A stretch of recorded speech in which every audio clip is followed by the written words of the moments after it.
Not done, একটু rest নিচ্ছিলাম। আমি কিন্তু মন দিয়ে শুটিং করি। হ্যাঁ, আবার মেজো এত ভালো করিস না একদম।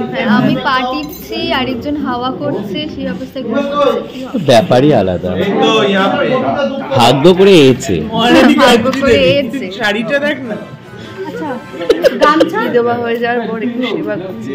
আমার স্বামী চলে যাওয়ার শোক নিতে পারছি না।